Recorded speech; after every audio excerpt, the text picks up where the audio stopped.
From the Broadcast Center at BCIT's Burnaby Campus, this is All Talk Radio.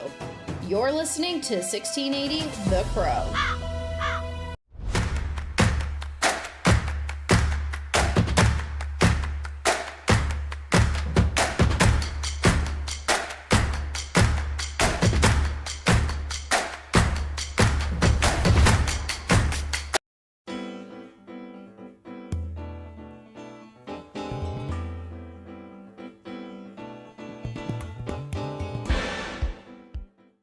Hey there and welcome to For the Record. I'm your host Madison Buckingham, and today's guest is the Dusty Flower Pot Cabaret's artistic director, Kat Singledane.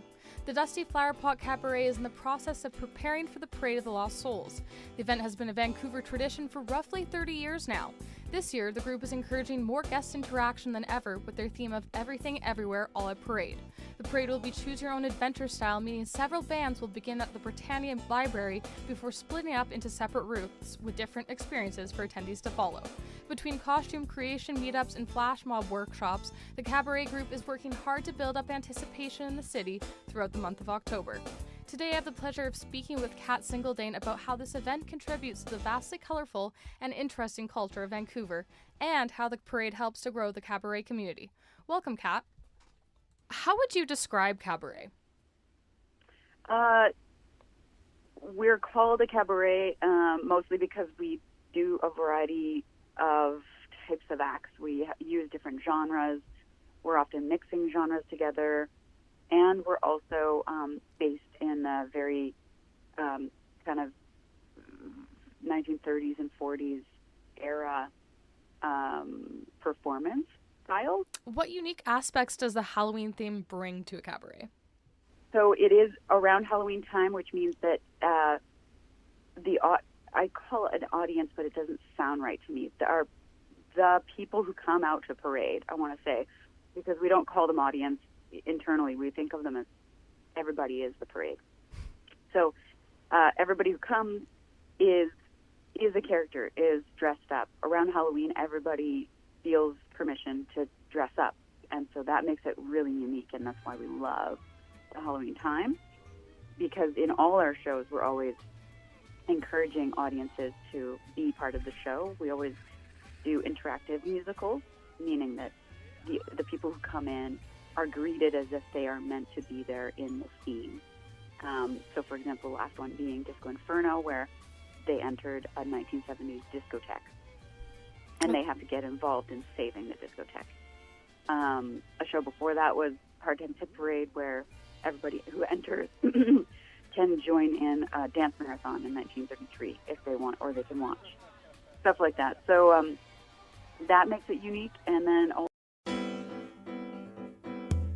Hello, my name is Grace McLeod, and this is For the Record on 1680 The Crow. The Vancouver Island marmot is a species that is on critical endangerment.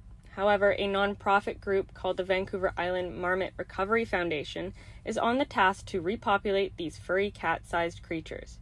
I'm here today with Adam Taylor, the executive director of this non-profit organization. We're the Marmot Recovery Foundation, and our mission is to try and recover the wild population of the Vancouver Island marmot.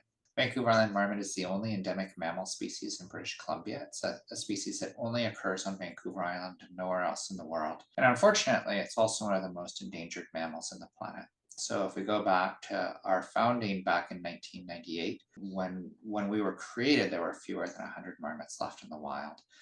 And there was the belief that really quite dramatic efforts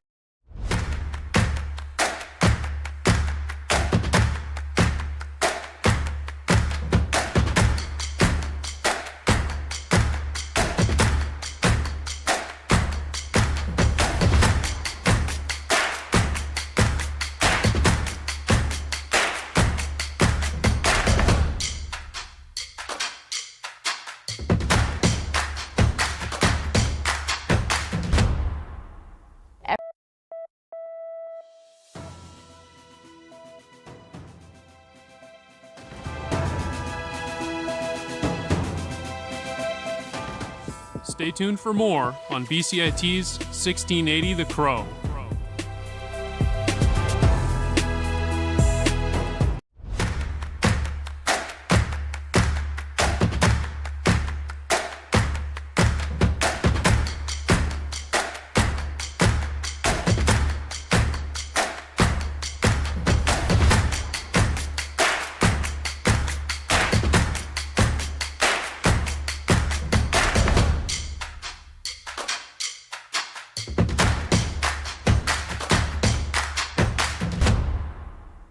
everything is changing to digital. Everything is online. People aren't just waiting for the 6 o'clock news anymore. People want their news right now. They want to be able to go onto their smartphone, onto the internet, and see the news that they want to see. Vancouver is growing at, a really rapid rate, the Lower Mainland even, and with the tools that we're given here, we're able to cover all of that. Welcome to BCIT Magazine. I'm Radhika Sikakane. In the program, they really leave it up to you. I mean, the help is there when you need it, figuring out how to use the programs like Premiere, Audition, and figuring out how to use the cameras. But it's up to you to sort of experiment and figure out what you can do when you go out in the field. They brought candles and flowers to remember the student who lost her life yesterday. Theresa May says the international community condemns Moscow. They really make sure that you know the basics and you are able to put out a quality product. I'm Brady Tretnero. And I'm Radhika Sikakane. Thank you for tuning in to BCIT Magazine.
too fast because my heart is going a bit too fast, so I'm going to slow it down a bit.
like middlemen straight from the creator making these moves.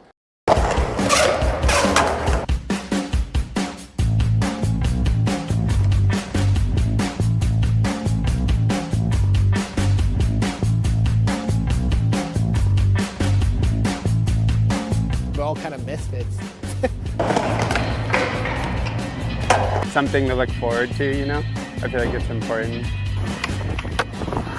Like usually I'll just be like, grab my arm, and then you just kind of like pull them like a T-bar, you know? I think skateboarding is a piece of medicine in itself. We're just doing the work in hopes that eventually we'll have chapters of other nations' skate youth in other parts of Turtle Island. It's nations, skate youth.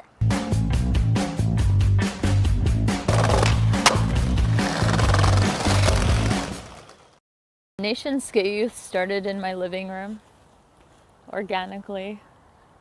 I was asked to go to Fort St. John to talk about mental health and bring skateboarding.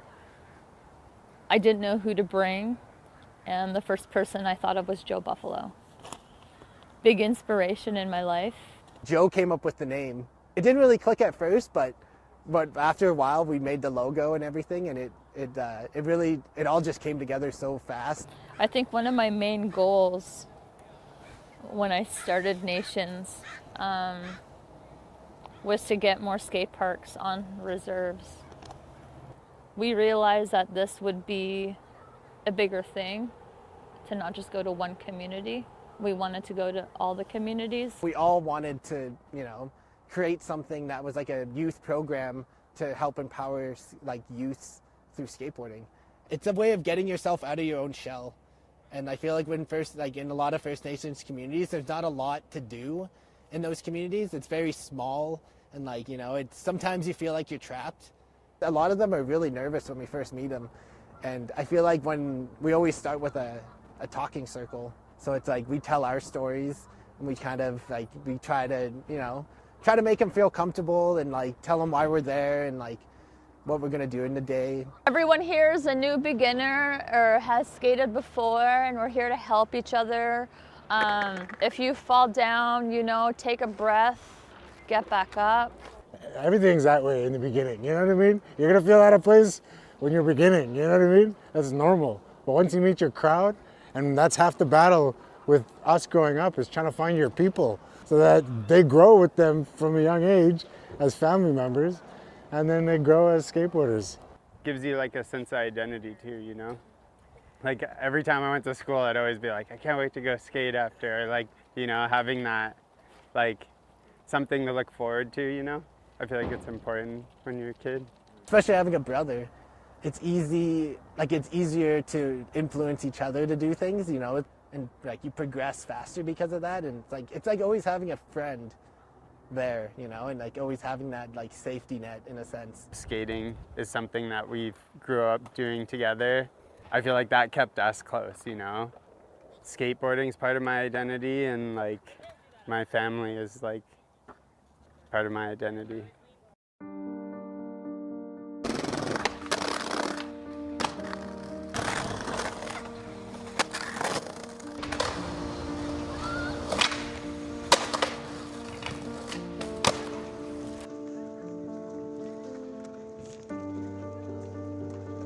We just let skateboarding do its thing. It's that rich, All we do is connect and instill that, plant that seed. It's something I never had growing up, Seeing Joe skateboard at his level and hearing that he went to the residential school and the way that kids oh, my dad went to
Hello, my name is Grace McLeod, and this is For the Record.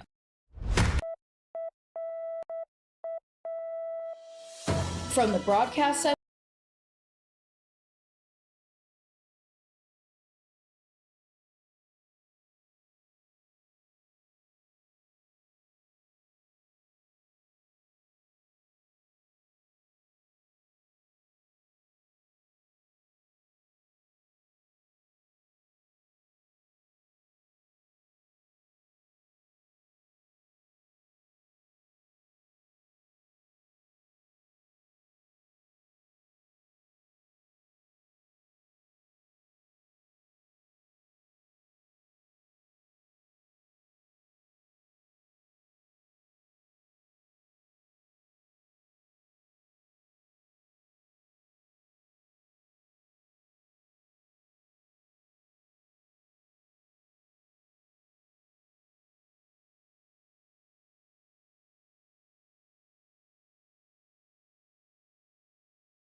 everything is changing to digital. Everything is online. People aren't just waiting for the 6 o'clock news anymore. People want their news right now. They want to be able to go onto their smartphone, onto the internet, and see the news that they want to see.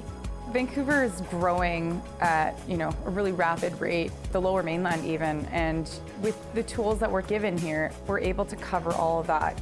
Welcome to BCIT Magazine. I'm Radhika Sikakane. In the program, they really leave it up to you. I mean, the help is there when you need it, figuring out how to use the programs like Premiere, Audition, and figuring out how to use the cameras.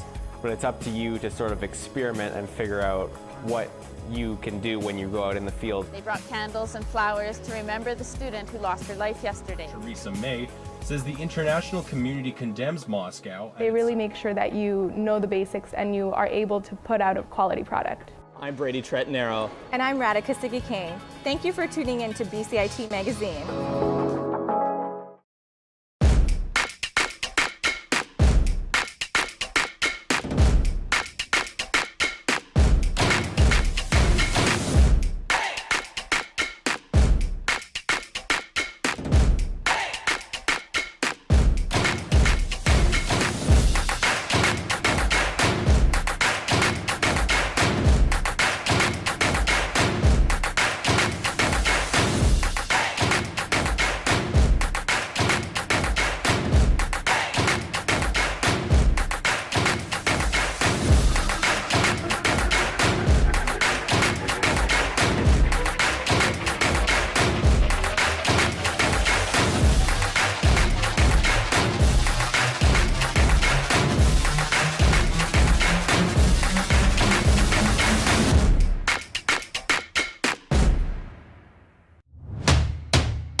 From the Broadcast Center at BCIT's Burnaby Campus, this is All Talk Radio.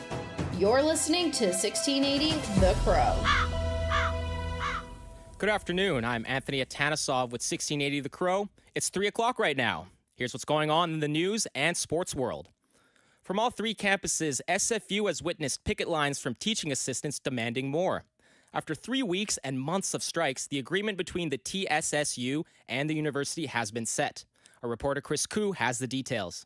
Every morning since September 28th, the union solidarity was rock solid.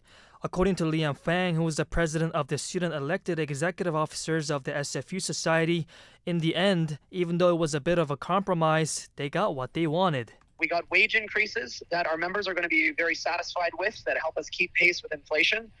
We got the security of pensions for our instructors, some of whom have been working the same job on contract for years. They're effectively full-time employees. We believe that they deserve the security of a pension, and they have options for that now. He adds that the TSSU members were supported by many SFU undergraduate students as well, and also clarifies that strike actions are suspended currently, and all teacher assistants are going back to work next Monday. Chris Koo, 1680, The Crow. And I'm joined with Chris. Chris, so what does the strike action look like? Anthony, so according to the TSSU Strike and Bargaining Committee, the actions are usually designed to put maximum pressure on the employer and limit the impact on their members and the public as much as possible. Up until yesterday, it looked like a full and complete work stoppage for all TSSU members, with an active teaching appointment and picket lines rotating between campuses. And Chris, will the teacher assistants lose their pay during the strike? Yeah, so the committee confirmed that during the event of a work stoppage, pay is withheld by the employer. However, strike pay is still available for TSSU members who lose wages and participate in the strike through picketing. Thank you so much, Chris. Thank you. Coquitlam RCMP are seeking witnesses following a serious motor vehicle collision at Coast Meridian Road and David Avenue. This morning, Coquitlam RCMP frontline officers attended a two-vehicle collision at 10:20 a.m. that sent one driver to the hospital in critical condition. As officers continue the investigation, the public can expect road closures along David Avenue between Oxford Street and Sobol Street in Coquitlam. Coquitlam RCMP Victim Services is engaged, and anyone with information regarding this investigation is asked to call Coquitlam non-emergency line. BC's provincial government has announced new support services for survivors of sexual assault and other violent crimes. With this new legislation, many support centers and advocacy groups are quite pleased to get more government help.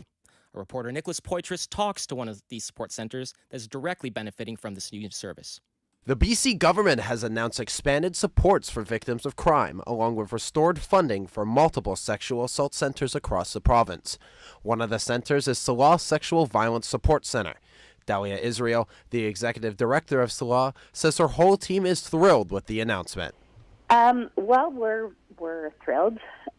This has been something that we have flagged as being necessary for community. Survivors have been telling us for years that accessing post-sexual assault health care in the hospital for many people is not accessible.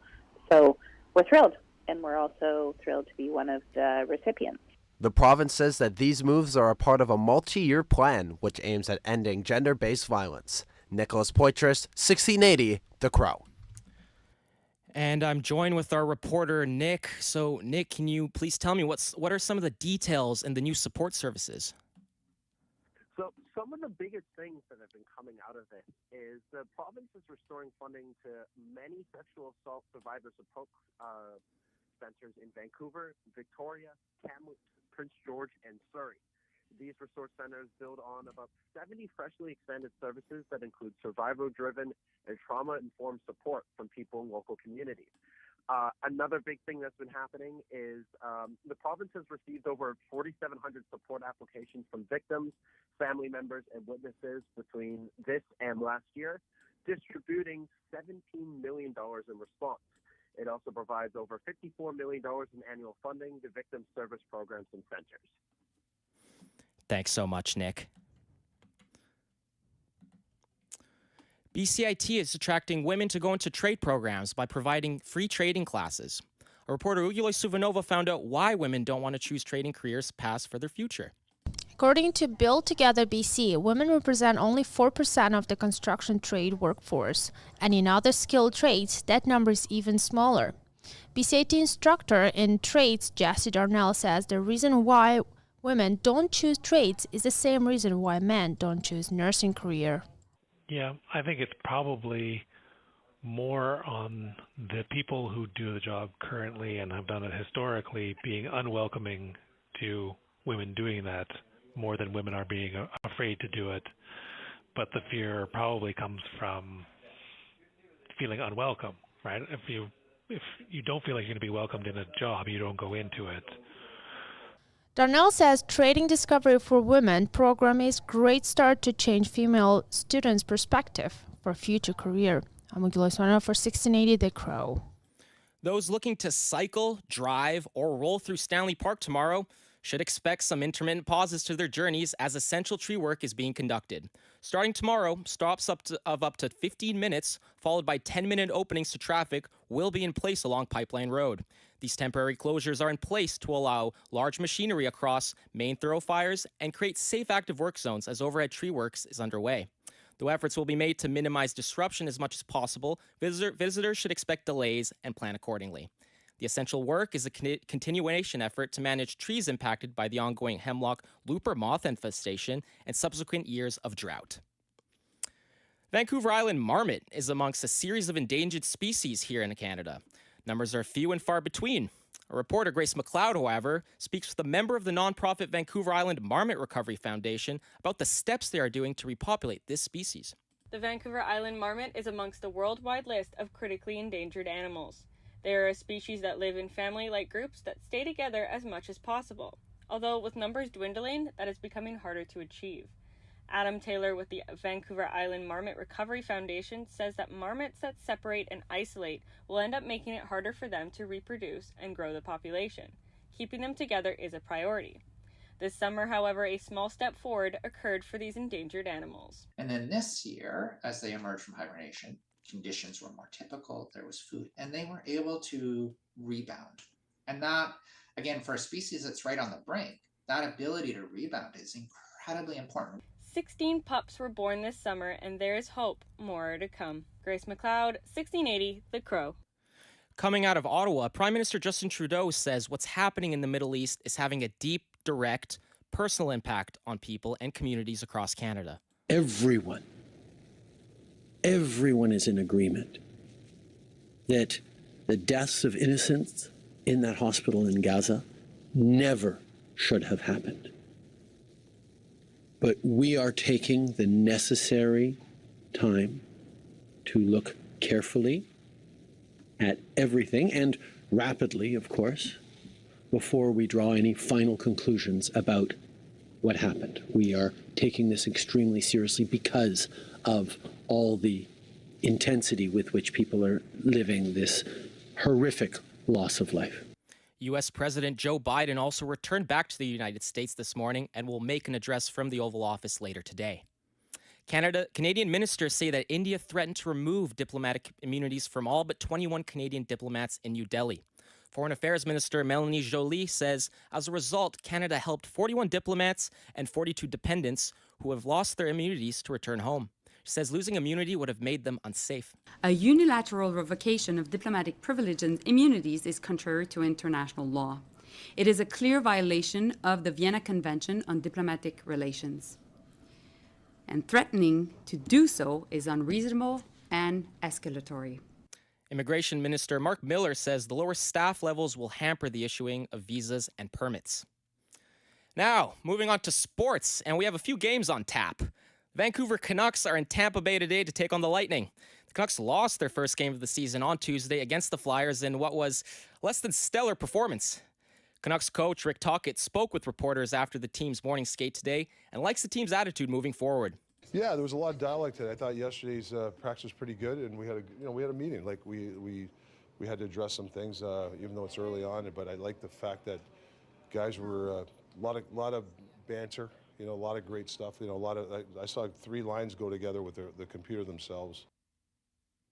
The Canucks have a good opportunity to bounce back against the Lightning with their number 1 goalie, Andrei Vasilevsky, out long-term. Newly acquired Canucks defenseman Mark Friedman might also make his debut tonight. Puck drop is at 4 p.m. at the Amalie Arena. 2 of Canada's most successful ice dancing team now have a spot at Canada's Sports Hall of Fame. Tessa Virtue and Scott Moir were among several athletes inducted into the Hall of Fame at a ceremony in Gatineau, Quebec today. Moir and Virtue are the only ice dance team to win every major international junior and skating competition. At the ceremony, Tessa Virtue added some important words on the importance of sports. Sport has served as a universal language throughout history. It can offer hope in times of dismay. It can give love when grief is overbearing. Sport is, in reality, often a mirror that reflects back to us our values, expectations, morality, and sense of self. Sport can change a life and inspire a nation. UFC athlete George St. Pierre was also at the ceremony, inducted into the Hall of Fame. We have baseball action with Game 3 in the League Championship Series with the Phillies taking on the Diamondbacks in Arizona. The Diamondbacks are in a situation where they must win lest they fall 0-3 in the series. Only one team has bounced back 0-3 in the series, and that's the 2004 Boston Red Sox. Game time is at 2 p.m. Game 4 between the Astros and Rangers is taking place at Globe Life Field tonight, and that's at 5 p.m. Now on to our weather report today. It looks like those showers have cleared up, and dare I say, even some clouds as well. Currently at an overcast with 15 degrees and 60% showers, and that 60% will likely take us into the next morning. And those were your news and sports updates for today. And that, my friends, was also my last cast for you. A thank you to our producer, Ben Bugera, and all of you for listening. This is Anthony Atanosov with 1680 The Crow. Stay safe.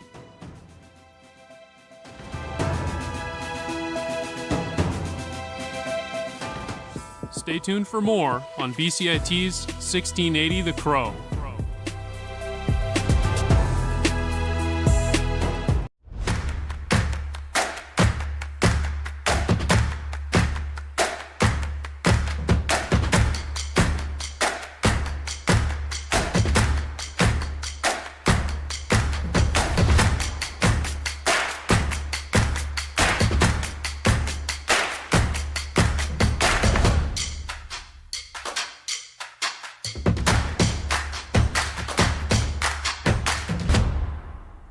Everything is changing to digital. Everything is online.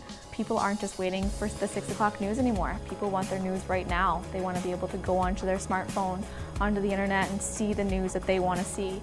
Vancouver is growing at a really rapid rate, the Lower Mainland even, and with the tools that we're given here, we're able to cover all of that. Welcome to BCIT Magazine. I'm Radhika Sikakane. In the program, they really leave it up to you. I mean, the help is there when you need it, figuring out how to use the programs like Premiere, Audition, and figuring out how to use the cameras. But it's up to you to sort of experiment and figure out what you can do when you go out in the field. They brought candles and flowers to remember the student who lost her life yesterday. Theresa May says the international community condemns Moscow. They really make sure that you know the basics and you are able to put out a quality product. I'm Brady Tretnero. And I'm Radhika Sikakane. Thank you for tuning in to BCIT Magazine.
Hello, my name is Grace McLeod, and this is For the Record on 1680 The Crow.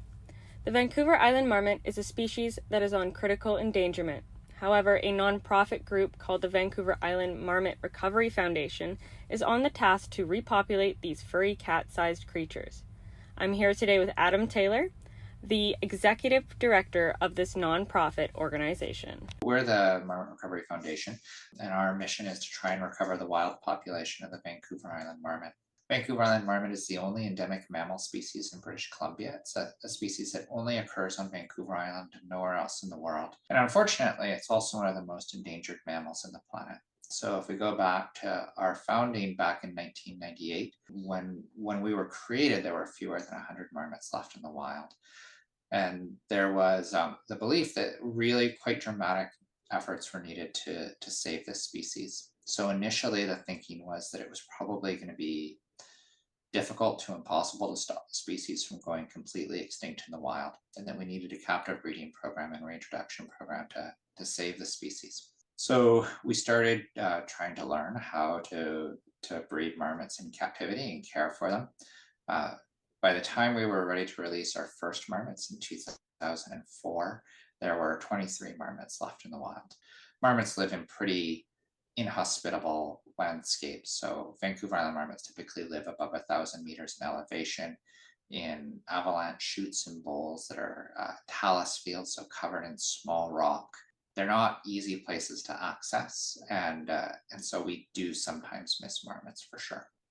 And that really has been the primary sort of cornerstone of our recovery effort for the past 20 years, is working with the Calgary Zoo and Toronto Zoo to breed marmots in captivity and then take the young from those marmots and release them back to the wild.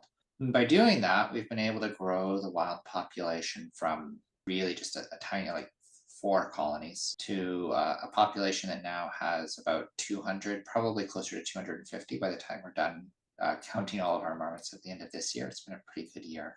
I mean, we're really proud, of course, of the success that we've had, but I do need to emphasize just how far this species still has to go. This is still one of the most endangered mammals on the planet. So, you think about giant pandas, there's a few thousand giant pandas, Siberian tigers, there's hundreds, probably 400 to 600 Siberian tigers in the wild. Mountain gorilla is kind of 400 to 800. So this species really is kind of right at that top of that critically endangered species list at a global level. Wow, it's really cool to see that you guys have kind of come as far as you've come. Can I ask what has happened to the population? If you know, like why are they kind of becoming endangered? So it's a really important question, and I wish I could give you a really sharp, distinct answer. One of the unfortunate things with the Vancouver Island marmot is really because of where they live, nobody had done thorough surveys of the marmot. Nobody was paying a lot of attention to the status of the species. So there weren't people on the ground to watch the marmots colonies disappear. We can only sort of infer, I suppose, what happened. But in short, this is going to be very biology, I'm sorry. In short, there was a breakdown of the metapopulation structure that supports Vancouver Island marmots. So to use an analogy, think of marmot colonies kind of like a computer network. Each individual marmot colony is pretty small. And the reality is that every small population in the wild, whether it's marmots or some other species, small populations are always extremely vulnerable. Every individual colony is always subject to extirpation. So always subject to this idea that it's very close to going extinct. Marmots disperse at about 2 years old. So as they get older, they tend to leave their natal colony. They get booted out by the resident adults, and they go off and they find another marmot colony to settle down in. And that creates this rescue effect. So one colony might be doing really poorly, and a bunch of marmots will arrive from other nearby colonies looking for a place to settle down. They'll find this other colony, and voila, that colony that was damaged is resuscitated, right? Literally new life is brought back to that colony. And marmots don't live in forests. So what would happen is as the trees began to regrow, predators would move in, and the marmots need large open spaces to be able to detect predators and escape underground. That's how they survive. So as soon as we had stalking cover, small trees, predators would move in, wipe out these cut block colonies very, very quickly. But in the meantime, they were a population sink. Marmots were moving from their natural meadows into these cut block colonies and never making it to other colonies. And all of those other small natural colonies were still subject to all the same stresses that they had been, probably for a couple million years that marmots have occupied Vancouver Island. So those type of landscape changes really made it difficult for marmots to disperse effectively. And as that dispersal broke down, again, we started to see this kind of winking out. Those isolated colonies stopped having that support network. And then from there, it was really just a matter of time, we think, until each of those colonies, encountered something.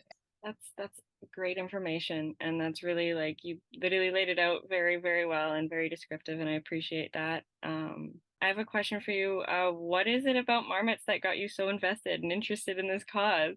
If you look at pictures of marmots, they are, of course, just actually disgustingly cute. I mean, it really is. But that wasn't, I swear, that wasn't what really made the Marmot Project appealing to me. I've worked with other endangered species, including endangered slugs, endangered snakes, endangered turtles, bats. I'm a pretty easy sell on wildlife. What really attracted me to the Marmot Project was the opportunity to play an important role in a project that has a real chance at success. And I think this is important in the conservation movement right now. We're in a period where there are a lot of species that are becoming endangered, that are going extinct. In 2001, there was a study done on the number of species that had actually been saved from extinction, looking at bird and mammal species.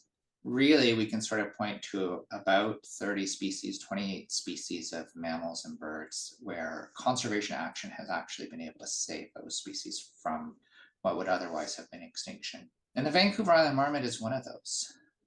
We get to kind of pin that as a species where our work isn't done, but without the work that we've done, this species would be gone in the wild today. And I think that's important, not just for the marmot, but because we have a lot.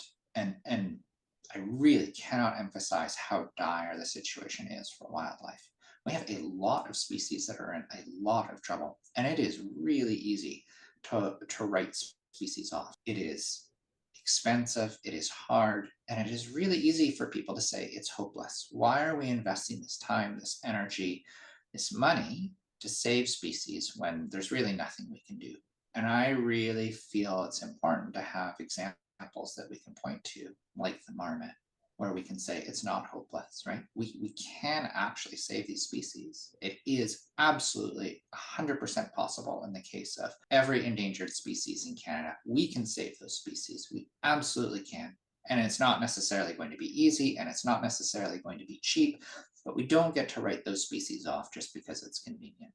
The most important element for me was certainly this idea of being involved with a project that provides some hope for our future and provides an example of how we can actually recover even species that are down to just a handful of individuals in the wild. I think that's a really amazing way to look at it, and such a really awesome way to just view all of this. I absolutely I think it's very selfless, and I think it's very giving back to the world, not only to the humans, but it's also to the animals here in our environment. I think that's really special, and I'm really happy that you're doing that. My last question for you, is there anything you'd like to add on this situation, on your foundation, on anything before we close? I am so grateful that people across Canada have stepped up and made it possible to save this species. That's an incredible legacy for our planet.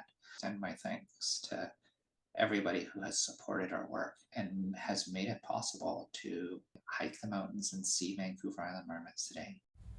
Adam Taylor and his team continue to work hard to take this species off the critically endangered list and grow this small yet mighty animal back to a stable and healthy population. I'm Grace McLeod with 1680 The Crow.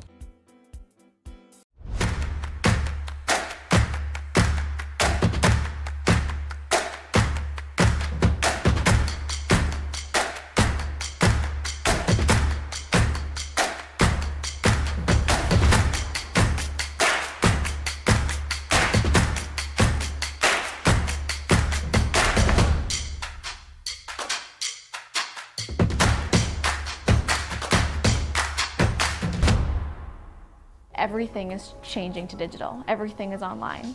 People aren't just waiting for the 6 o'clock news anymore. People want their news right now. They want to be able to go onto their smartphone, onto the internet, and see the news that they want to see. Vancouver is growing at a really rapid rate, the Lower Mainland even, and with the tools that we're given here, we're able to cover all of that. Welcome to BCIT Magazine. I'm Radhika Sikakane. In the program, they really leave it up to you. I mean, the help is there when you need it, figuring out how to use the programs like Premiere, Audition, and figuring out how to use the cameras. But it's up to you to sort of experiment and figure out what you can do when you go out in the field. They brought candles and flowers to remember the student who lost her life yesterday. Theresa May says the international community condemns Moscow. They really make sure that you know the basics and you are able to put out a quality product. I'm Brady Tretnero. And I'm Radhika Sikakane. Thank you for tuning in to BCIT Magazine.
From the Broadcast Center at BCIT's Burnaby Campus, this is All Talk Radio. You're listening to 1680 The Crow.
Stay tuned for more on BCIT's 1680 The Crow.